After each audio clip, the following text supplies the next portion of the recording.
to'lardagi mana bu papilloma bu. Papilloma. Oyoqchasi bo'ladi ko'pincha. Bular ko'pincha oddiy o'sha modda almashinuv buzilishi hisobiga, vес qo'shish hisobiga, gormonal o'zgarish hisobiga paydo bo'ladi.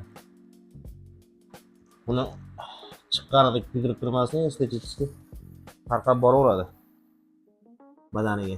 Boshqalarga ham yuqtirishi mumkin. Virusni-da, VPChni turi. Buni kanjiloma degan turi bor. Mentalni bo'ladi ko'pincha, juda agressivni bo'ladi. Kuydirasan yana chiqib kelaveradi. Ko'pchilik xol bilan adashtiradi bu narsani. Xol deb o'ylaydi, yuraveradi. So'zvalazada kuydirib qo'yamiz. Unaqa og'riqli jarayon emas. Faqat hidi неприятный.